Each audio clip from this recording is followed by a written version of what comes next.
trainers, and welcome to the making of the thumbnail for episode 44, The Return of Delibird. So I've obviously done Delibird before, you can see my reference there. I do also have a regular Delibird reference, as with this version, you see a bit more of the beard portion, so I wanted to make sure I had more of the angles going on. But otherwise, I will mostly be referring to my, I guess you could call it OC? We'll call it my OC. My Didified Delibird. But starting with the eyes, as I usually like to do, I kept the kind of eyeliner look because original Delibird definitely has like thick outlines around their normal eyes. And so I decided the eyeliner look would be pretty fun for the my Didified version. Um, Going with the outlining, making sure the white does still have an outline. Made it a kind of softer, creamier color to go along with the more pinks and reds that typically go. Because there's a nice scale for outlining white parts that you can do. You can use grays or pastels or whatever. There's just anything that has a soft tint, it works for a white outline. Mixing it up between the line tool and the freehand tool, using the freehand paint tool for the more smaller, fluffer bits like the edges there, but then using the line tool for like the head shape or the gosh, I'm not sure what you would call those eyebrow stalks, like the little sticky uppy parts. Yeah, and that you can see I looked at the original reference and there's definitely more pointy angles, and I definitely want to keep fairly faithful to the original. I tend to take some liberties, or I just straight up forget some details and call it taking liberties. But with this one, I wanted to be fairly accurate to the normal beard color. Also, I reshaped it from the first curves that I had because I feel it hangs a bit better since I have Delibird hanging over a bit more. Getting that nice big ditto pink belly paunch going on. Yeah, no sack in this one. This one, it features a specific toy that is mentioned in the episode. Is totally just a toy Onyx. No suspicious usage here. And getting the little belly button. I think it's almost literally a button. Is using a Onyx reference there. Would it be since birds definitely don't have belly buttons in like a mammalian sense, would that still be like a Pokemon belly button, or are we just counting that as a feather pattern? You be the judge. Which one would you sleep better knowing? Kind of free-handing most of the Onyx shape here because since it's a rocky Pokemon, it's not really like a cut rock, it's more a more organic rock, so I feel using the freehand tool for the head and the first couple of digits makes it feel a little more organic. But then for the rest of it, for it to be a more manufactured tool, I then went to the circles, considering its implied use. So yeah, determining where the bends are going to be, I kind of have it like the way that the Delibird is holding it, it's curving in towards the beard, but it's definitely more of like a kind of essy snake-like bends, so it wouldn't be perfectly straight. Delibird's kind of like showing off its flexibility almost. So the tail end is like curving back out towards the first flipper, and the head bit is also curling out towards the flipper, so naturally there would be a little more of a in-bend towards the body. So I just determined which segment would be the innermost one to determine where it would start bending out again, and thus the rest of the overlapping digits. I also decided not to put eyes on it since I still want to give the implication of it's not exactly just meant to be like an Onyx replica toy. It's got kind of something else going on. So I decided to almost depersonalize it by not giving it eyes. It doesn't need to see the horrors to come. It's fine. But still gave it the mouth so you can still have a little bit of character to it. The oh so almost trademark tiny bird tongue of just Delibird just drooling over the ideas. It's kind of becoming their soft characteristic trademark. I've done a lot of drooly tongues over the course of these thumbnails, my goodness. There's very much that joke of you can tell what furry artists specialize in on based on what is the most hyper realistic part of their drawing. And for me, it is moisture and slime because I draw slime girls every day. Well, not every day, but you know, often enough. And now we do the nice base coloring. Just doing the tiny nooks and crannies first, and then I'll be going back in with a broader brush. Because again, with Paint.net, if you just use the fill tool, it kind of leaves this awkward blank pixel barrier between your outline and your fill color. I know other programs would definitely make it easier if I bothered to learn them, but one, I'm just kind of enjoying learning how to level up my experience with a specific program to make it do things that I wouldn't expect to be able to have it do. And two, I'm broke. So Paint.net is free and nice and has served me well thus far for my simplistic style purposes. Filling in all that pink. And I think I'm, yeah, cleaning up some spots.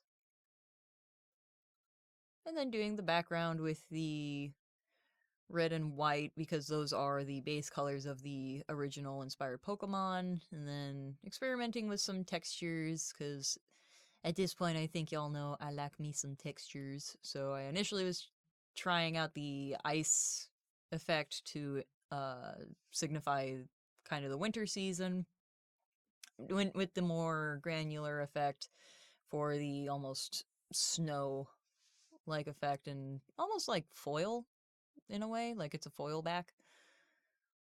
So now we're doing some shadings. I experimented with some of the warping and cell effects to see if I could make it look a bit more stony, but it just turned out to be a bit better if I just blocked it out myself.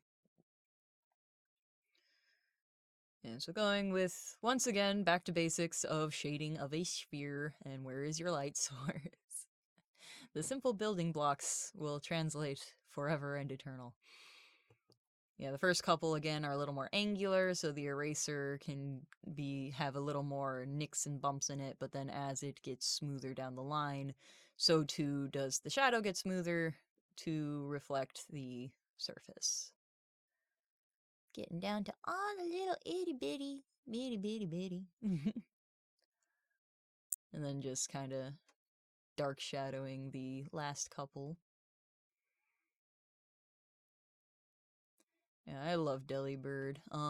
I did just recently do a third episode with them, so in the future there will be another Delibird, and I'm going to have to figure out what pose I want to do for that one when the time comes.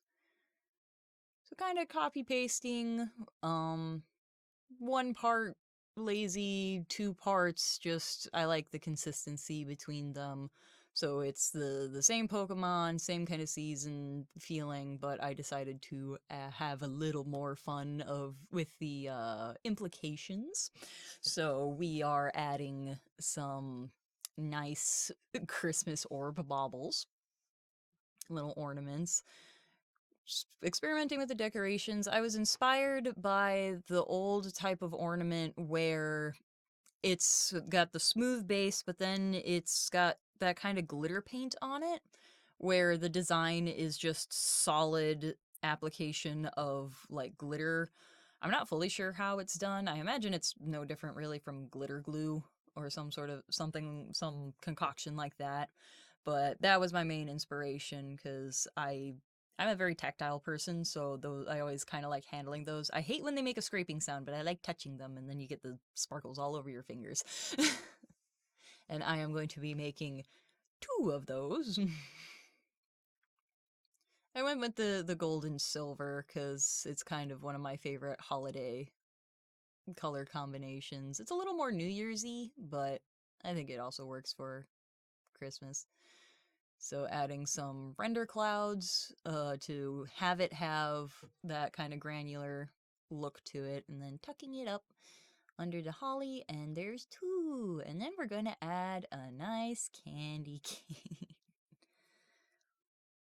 The effect of add drop shadow to an object has been very fabulous and a nice little cheat. Again, like, I don't see the problem of using little cheats if it really expresses what you want to have happen, especially if it's not supposed to be the main focus. Yeah, adding a candy cane with the line tool and just using the pattern, experimenting with adding some shadow to try to give it a little bit of depth, but I think I realized the shadow source would be underneath since the light source is above. So I just put it down below with a kind of transparent black. And now we start adding some shine. Because I kind of imagine this toy being made of like a silicone or something like that, or maybe like a jointed plastic or something like something similar. So that would definitely have a shine. And then of course the Delibird Ditto would have a shine of it being a little oozy fella. And determining where all my shine effects would be. Also made it so that the flipper that's cupping it on the right sticks out a little more. Because I think I originally had it a little more underneath the toy, but I wanted it to really feel like they're scooping up underneath it. Adding that nice kind of rounded shine to it.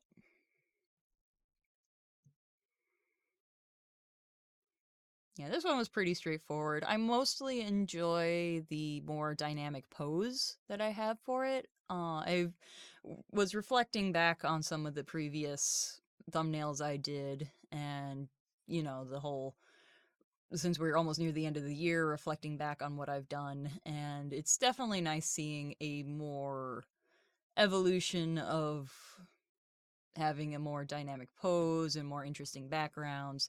Because like with this one, you can see it's like, it's not bad for sure, but I feel this one, the Delibird has a little more character to it and a little more motion to it. And then with the backgrounds, we actually have like a dynamic border and such. I do genuinely feel this is one of my better thumbnails. It's just got a lot more to its composition, which I like. Once again, that very nice drop shadow effect just helps make it pop pretty good.